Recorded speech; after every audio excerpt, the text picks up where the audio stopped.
Okay, good morning, everybody. So I'm subbing for Tom this morning. He'll be back fairly soon, I believe, from the trip.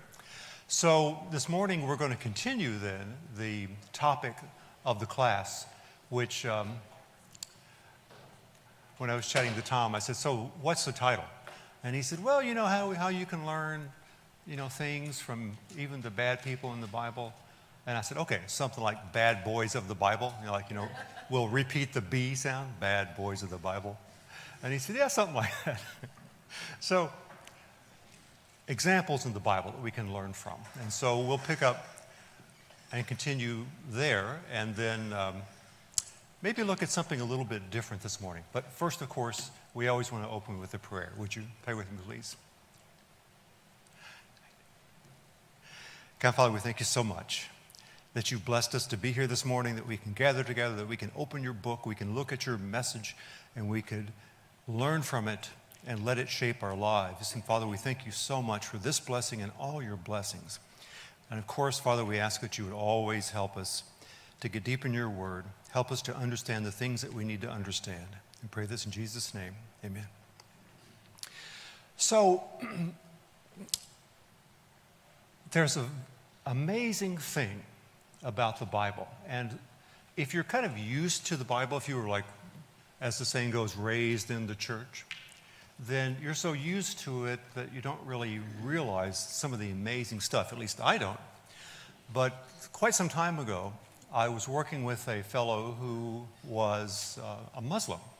And so he was always quoting the Quran to me. And I thought, oh, that sounds kind of interesting. It sounds to me like you're quoting from the Old Testament. And so that kind of intrigued me. And so I decided I was going to read through the Quran. Millions upon millions of people consider that their Bible, as it were. And it is very interesting. But to me, it's like reading Proverbs fused into Deuteronomy. It's just like this perpetual punctuated list of kind of rules and ideas. And that's what it is. It's like boom, boom, boom, boom, boom. And sometimes it seems like there's no rhyme and there's no reason, but it's, about Muhammad and what the angel Gabriel told him to write down. That's the perceived idea.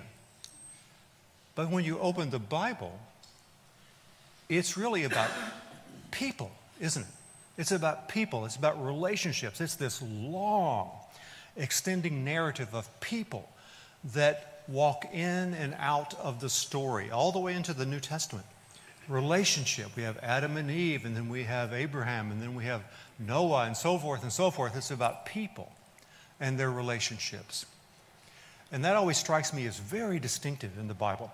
In fact, if you read some of the teachings of Buddha, let's just go down through the big three religions in the world today. So Buddhism, Islam, Christianity, kind of that would fit the big three. So if you look at the teachings of Buddha, it's like good ideas, good suggestions. And Muhammad, some of these rules and things that you're supposed to do. But now you get to the Bible, and it's about this extended story, this narrative that goes from the beginning of time. In the beginning, God created the heavens and the earth, right? 7 words in Hebrew. We miss it in English. And if we remember how important numbers are to the ancient Hebrews, those first 7 words in that sentence is an astonishing statement. At the beginning, in the beginning, when it all started, however you want to translate it, 7 words. And the next sentence is 7 plus 7, double 7. So to the Hebrews, this would be like every neon sign in Las Vegas pointing to this. This is really important. And then the narrative story goes through the children of Israel into the prophecy of the Messiah, the one who will come and fix everything, basically. And we know in the New Testament, since the writers are primarily writing 99.9% in Greek, that word Messiah in Greek is Christos, the anointed one, the specially anointed one with a special purpose. Christos. And of course, in English, then, we say Christ. Jesus the Messiah, Jesus the anointed one, Jesus the Christos.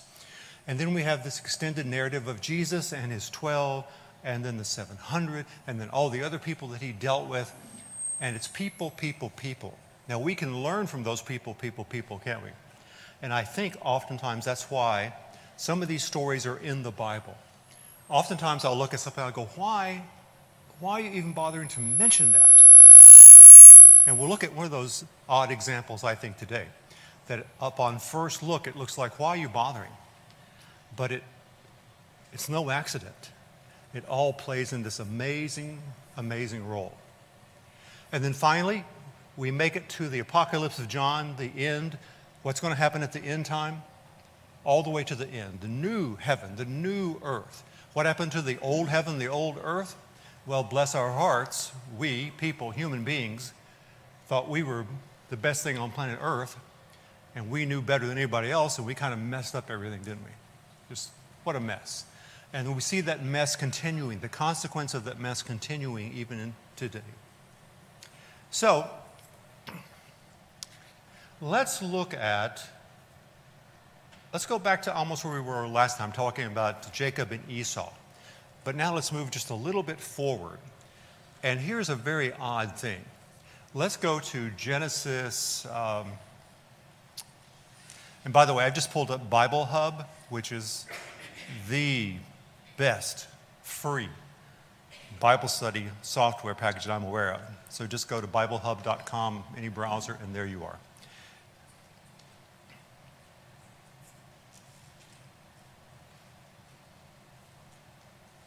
Let's go to Genesis 37.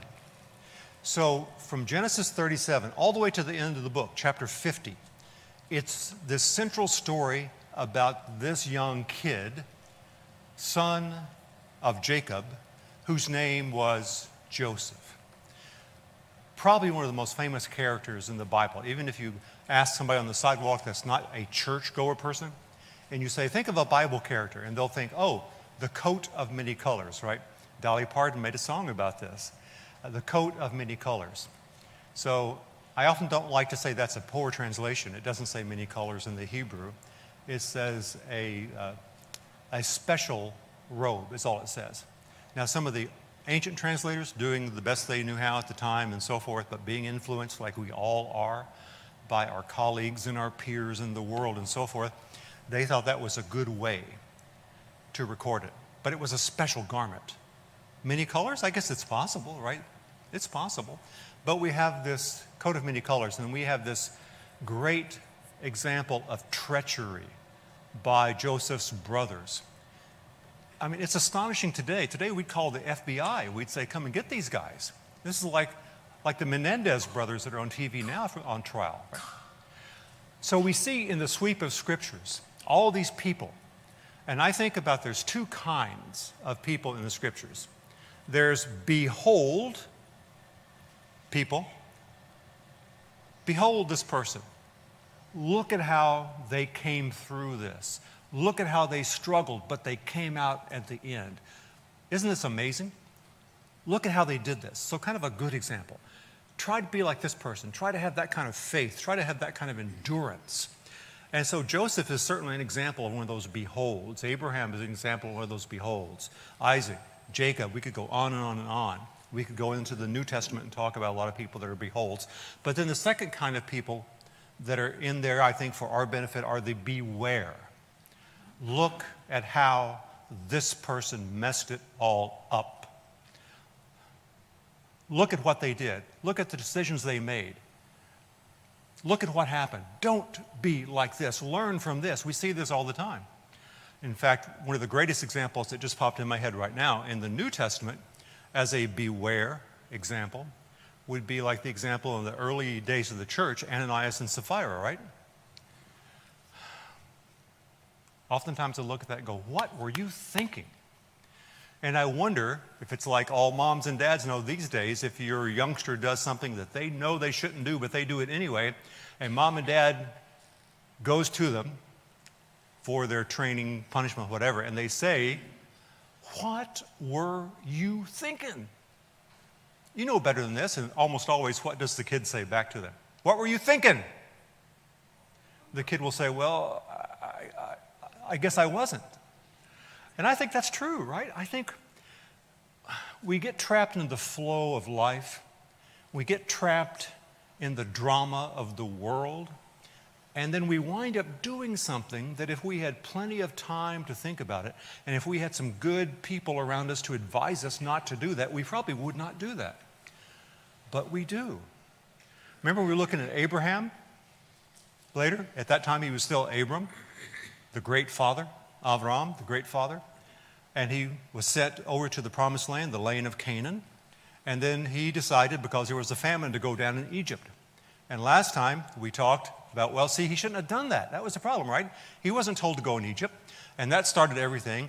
And then he had his wife with him, Sarai, princess, with him. And he knew the people of the day. Just think, this is might makes right days. The culture very different from us. There was no United Nations. There was no FBI. There was no Marshal Service. It was might makes right. And so they knew this, people, that day. They go down to Egypt, and this is an attractive lady. What's going to happen? Somebody's going to knock off the hubby. It's just the way things were. It's hard for us to realize.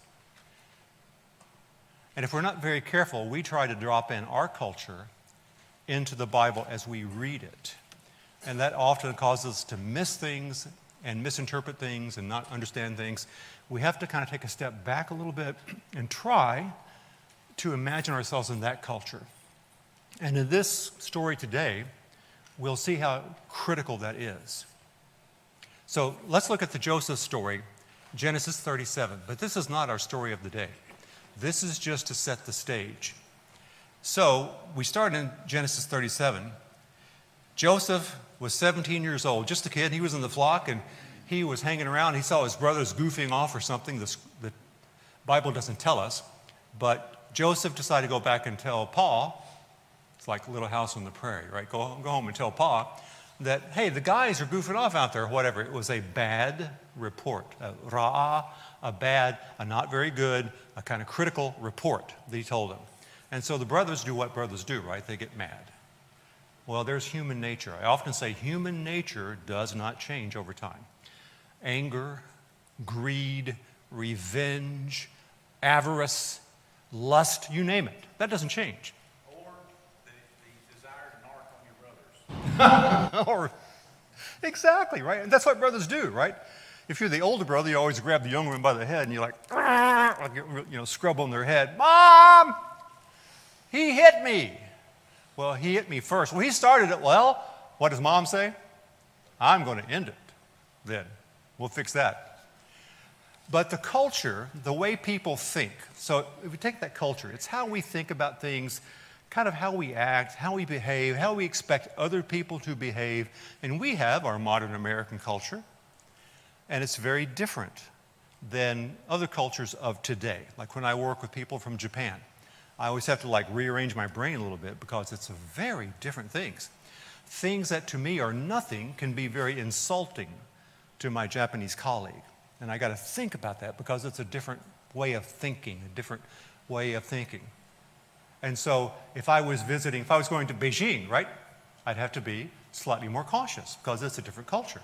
If I'm going to anywhere, I got to think a little bit because the culture is a little bit different. But like Chris alluded to, brothers are brothers, right? But now this is getting pretty extreme. Now we know Joseph, bless his little 17-year-old heart, was maybe not the smartest kid on the block because when he had this dream about the sheaves bowing down to him, instead of kind of thinking about that for a while, he ran straight to Mom and Dad and the brothers. Hey, guess what, guys? I saw you guys bowing down to me.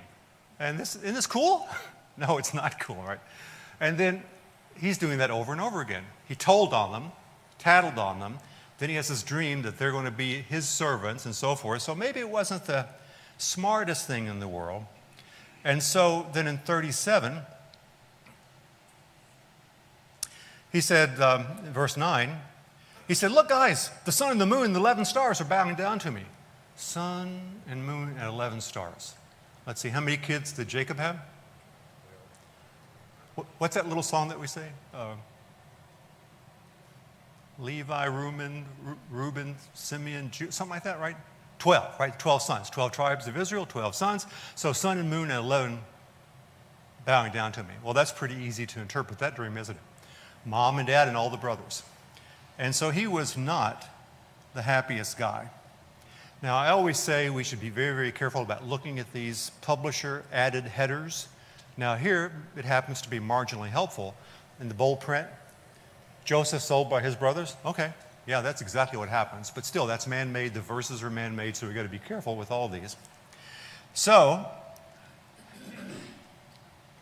the brothers spot Joseph coming from far off, and they said, "Here comes that dreamer.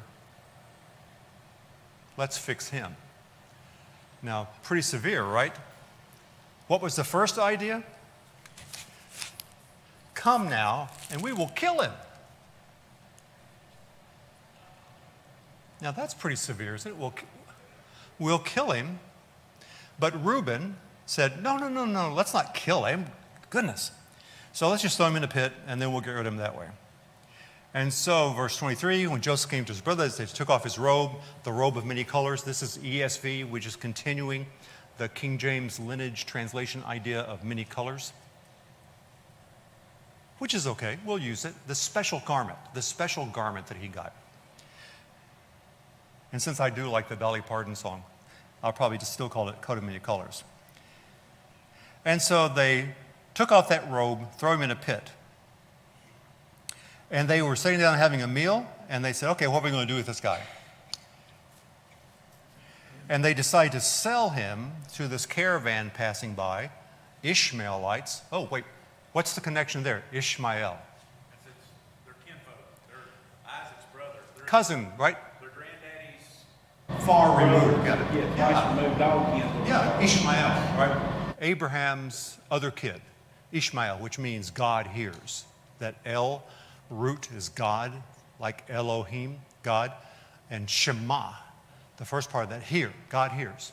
And we know God indeed did hear the cry of Ishmael's mom, protect us, please. He said, yep, don't worry. I got your back. I'm going to make a great nation of Ishmael also. And so here they are. So they took Joseph to Egypt. And then when Reuben came back to the pit, he saw Joseph was gone. He tore his clothes. Oh my goodness, the boy's gone. What am I going to do? And so they decided to slaughter a goat there in verse 31. And they sent the robe of many colors, brought it to their father, and they said, look what we have found. And then they say to their dad, in the ESV anyway, it says, translation, please identify this, Dad. Can you imagine? They go in with this bloody coat, dipped in goat's blood. They know it's going to freak him out. And they show him this bloody coat, this special garment that Jacob will recognize. And they say to their dad, and this is very interesting, in the Hebrew text here, they say to the dad, Hakar na.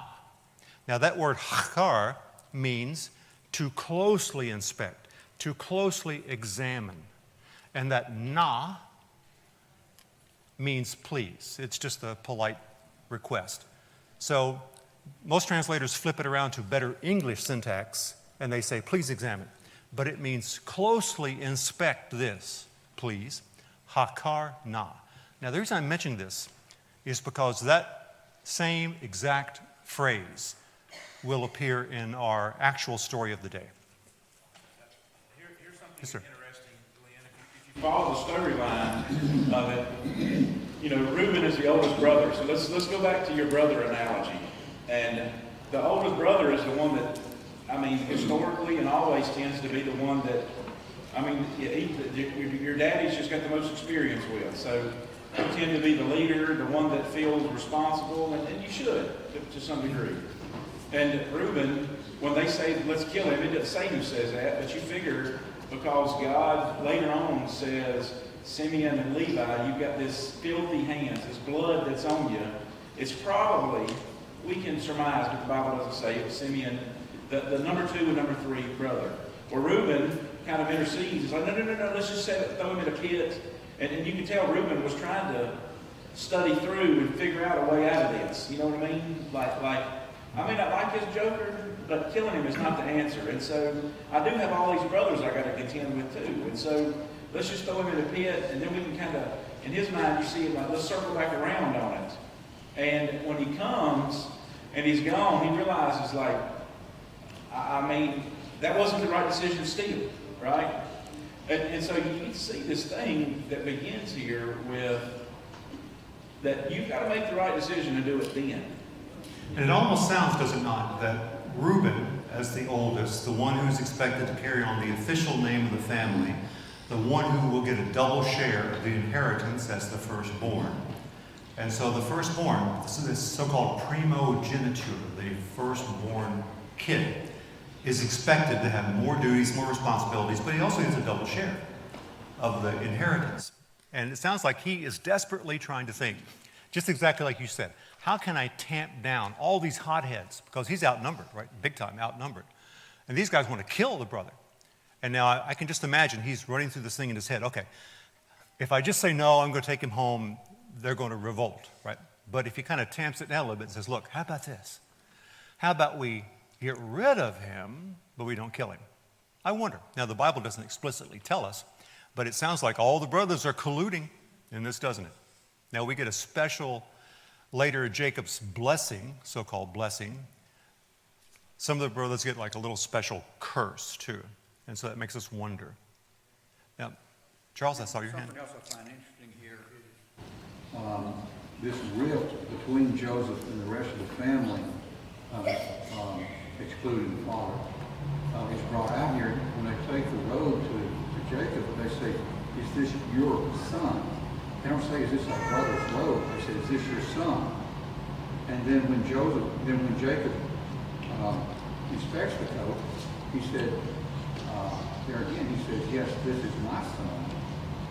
He doesn't say your brother. So that rift is pretty strong between. They're mad, right? They're mad. Human nature, right? Human nature. Anger, revenge. What is the old saying in Western culture? Revenge is a dish best served cold. Isn't that true? Just kind of gives me sort of goosebumps even to think about that. But how many people do we know, and this is totally aside, but I'm going to throw that anyway. How many people do we know that are Christians, that are in the church, and they have some issue with somebody, and they say, I've heard this actually with my own ears, I will never forgive that person. Now that's forgiveness, but I've seen a more active form of that, where every opportunity, do something to them, get your revenge. Bless our hearts. I mean, what is wrong with us? All. Well, we have these examples of the Bible, right? Beware, beholds. But now, remember that phrase, hakar na. Examine closely, please, when they give this to their dad. Because now we're going to have, in the next chapter, and all these chapters are man-made divisions, but this is a pretty good division, I think. We're going to interrupt the Joseph story. Now here in chapter 37, if we scroll down,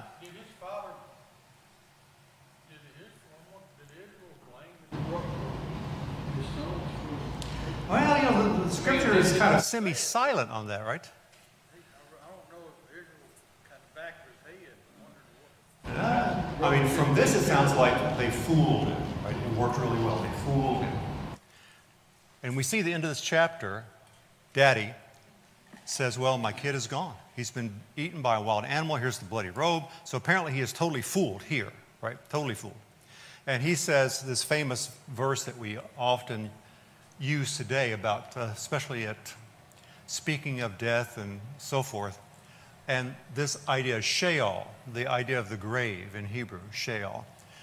And so Jacob says, all his sons and daughters tried to make him feel better, but no, he would have none of it. And he said, I shall go down to the grave, to my son in mourning.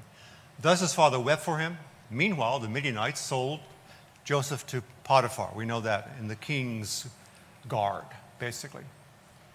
So now we're like at the pinnacle of this human drama. The brothers had sold Joseph. They were going to kill him. Reuben talks him out of it, but they make this bloody robe. They take it back to the dad. They fool their dad, who is like beside himself, and he's just weeping and grieving, and he refuses to be consoled, and he said, I'm just going to die. And now Joseph's story continues, going to Potiphar, and then we had this interruption. boom, the so-called Judah interruption in the story.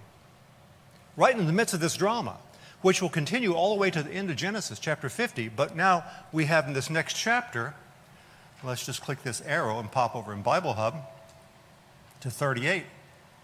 And look at what, now all of a sudden we get this new story that's interrupting the Joseph story, this very important story that's going to tell how the people of Israel got into Egypt. And then we know that will then morph into their captivity, which will then morph into their rescue when God sent Moses, which will then morph into the Passover sacrifice, where they have the blood of the Lamb, which will foreshadow the sacrifice of Jesus. This is like an amazing, important story in here.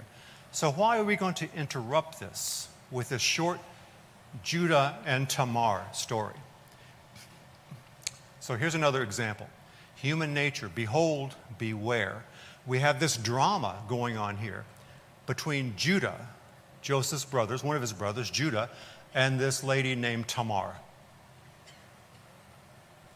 Interesting. Now, we know this story, I think, pretty much, but let's just look at it. So it happened about that time that Judah went down from his brothers.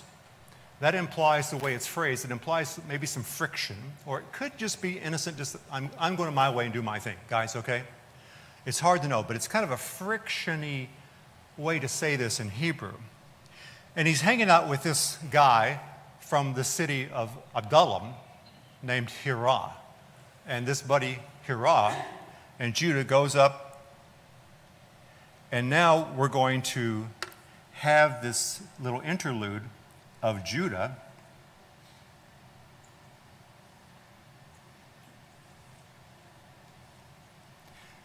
Let's see if we can just grab this and write on it.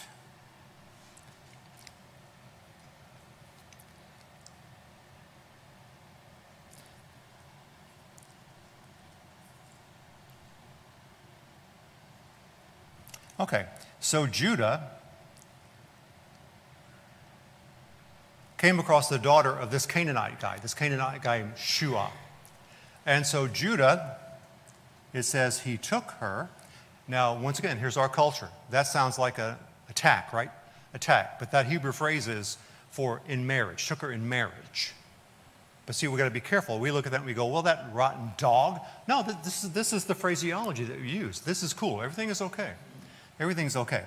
And she had a son and named him And then she had another son later, and she called him Onan. And then finally she had a third son named Selah. Now in our English translations, most of them put an H in there, Shelah or Shelah. There's no H sound though in the Hebrew, it's just Selah. So 3 boys. And so Judah, said, hey, you're my firstborn son. You're my guy. You're my kid. You get a double share. You carry on the name. You're the firstborn guy, okay? You need to get married. I need grandbabies. We can imagine them saying that. And so Judah finds him a wife. There's Tamar. Doesn't tell her where she is. Now, he's in Canaanite country, so it would be reasonable guess to say she was probably Canaanite, but that's just conjecture. It doesn't say that. So Tamar. Unfortunately, Judah's firstborn kid, was so bad that the Lord, and see that Lord in those little funny caps, that tells us that the translators are trying to do us service and they're really doing us a disservice, in my opinion. The word there is the special covenantal name of God from Exodus 3:14, which is Yehovah, right? The one that means I am, I was, I will be, I am, I'm present, I really do exist. It means that. So whenever you see that Lord, all in these funny caps, so Yehovah put him to death. And that's all it says. People look at that and go, well, that's not fair. Well, excuse me, are you God? Do you know the rest of the story? Of course not, right? This is just something to teach us something. And if we extrapolate beyond what it says, we're in super dangerous territory. You just really can't do it. So Judah said to his second boy, Onan, okay, son, you have to go marry Tamar. Now, that is weird in our culture, right? We don't do that kind of thing. But here 4,000 years ago in this area of the ancient Near East. We see this in the Babylonians, we see this in the Hittites, we see this in the Jews. The population was sparse as compared to now.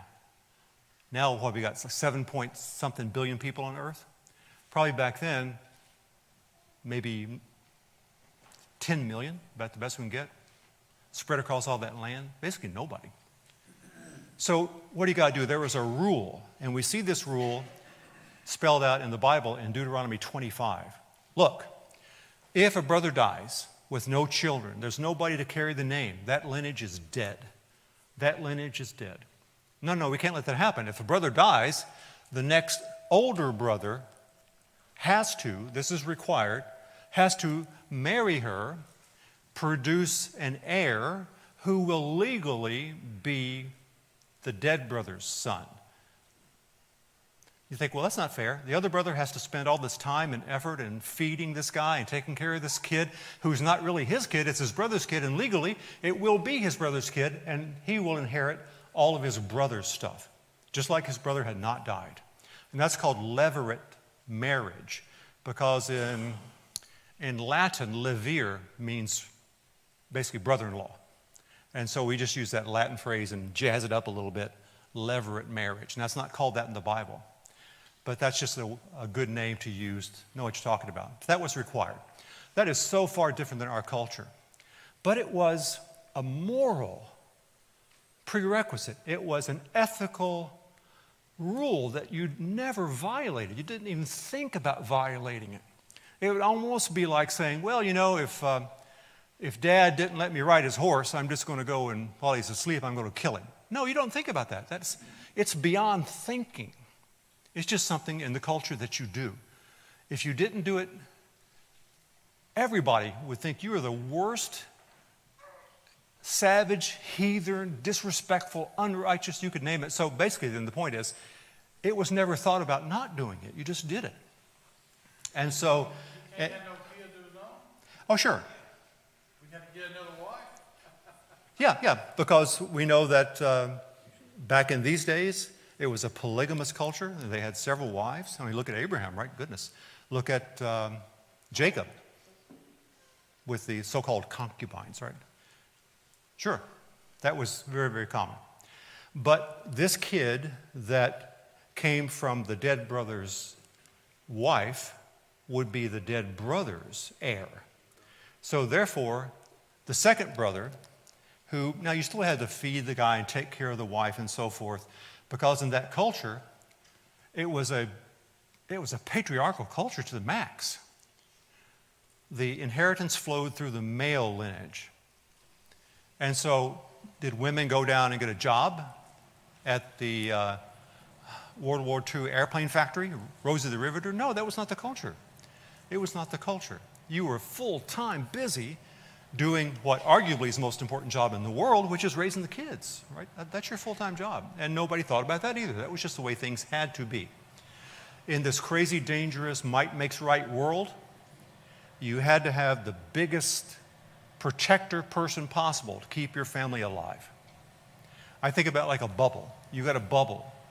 Outside the bubble is the world. Inside the bubble is the family. The world is trying desperately to get you, steal your stuff, steal your livestock, take your kids, take your wife, kill you off, and so forth. So in this bubble, the papa, who is biologically speaking, incontrovertibly, biologically speaking, the bigger, the stronger, the more aggressive. And in that term for survival, that's kind of what you have to be. You have to deal with the outside world, the politics and the power struggle and the danger. Then inside the bubble, who keeps the bubble functioning? Mom, right? Mom does. Inside the bubble. Dad is trying to protect the bubble from the outside. Full-time job. Mom is trying to keep the bubble going. Kids, family, hearth and home, full-time job. So here Judah says, well, you know what? That's what we have to do, levirate marriage, right? So Judah said, Onan, do your duty. You have to raise an heir. But Onan says, no, thank you. I don't want to mess with that. Now, actually, there is a provision from that in the Bible. If a brother refuses to do that, the wife goes to the elders who are sitting at the gate holding court, judgment for all the little civil court affairs, and the wife goes to the elders at the gate of the city. Basically, she goes to the courthouse, and she says to the judges, the elders sitting there, this guy refuses to do his duty. He is worse than an infidel, etc., etc. And then she goes in this public arena, takes off his sandal, spits in his face, and like whacks him upside the head with the sandal. And then everybody knows he is a slime, disrespectful, unrighteous, fill in all the blanks person. So of course nobody wanted that to happen, right? Your village would probably kick you out if that happened, because it's just not done. So Onan says, no, this is not going to happen. I am not going to raise up an offspring for my brother. I'm just not going to do it. And this says, and what he did was wicked in the sight of Yehovah. And so Yehovah said, well, I got to take you out of this world. If you're going to be that disrespectful, if you're going to mess up this system so bad, if you're going to be unrighteous, here, you're gone. So, taken away by Yehovah. Onan taken away by Yehovah, gone.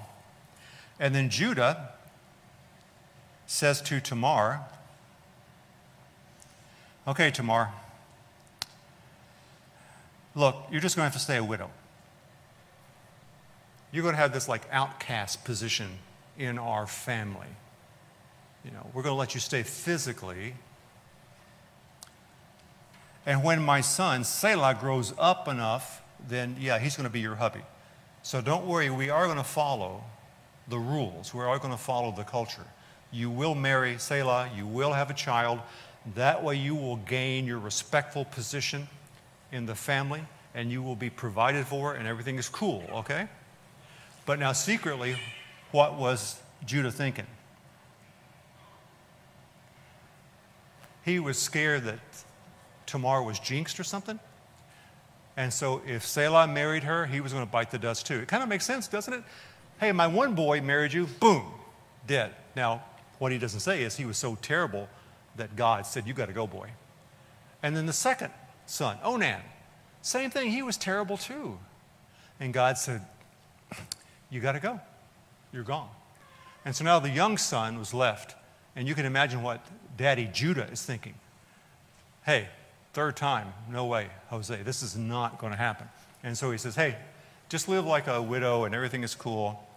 And then now we have this other part of the story that is so far beyond our culture that we just really can't think of it. Or if we do, we just instantly judge this so hard from our culture, because our culture wouldn't do it.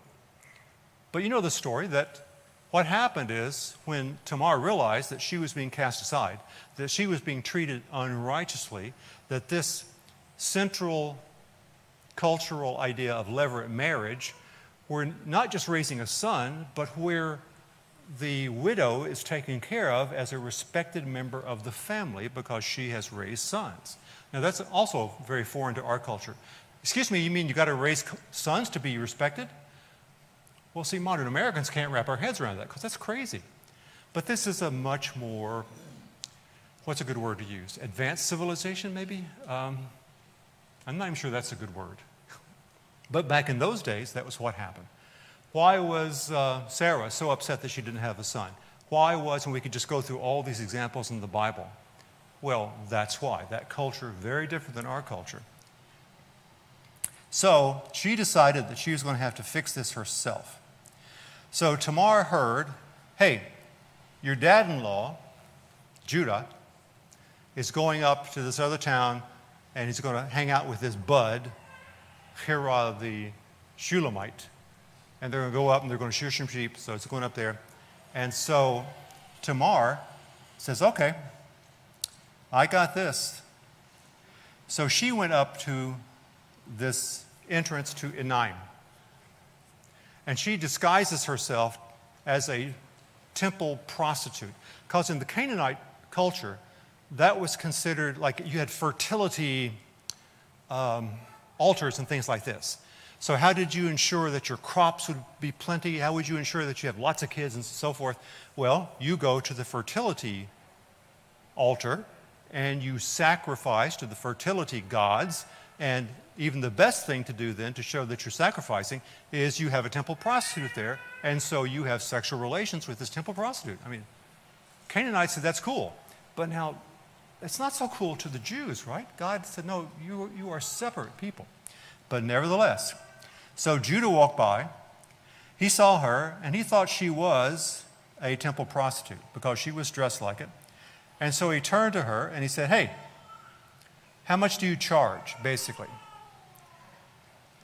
And she said, what do you give me? He said, tell you what, I'll give you a young goat. Good deal. Now, to the Canaanite people, this is all cool. This is totally cool. But not to the Jews. And she said, well, hey, I'm not going to take your word. You've got to give me a pledge. So what do you want? He said, give me your signet and the cord.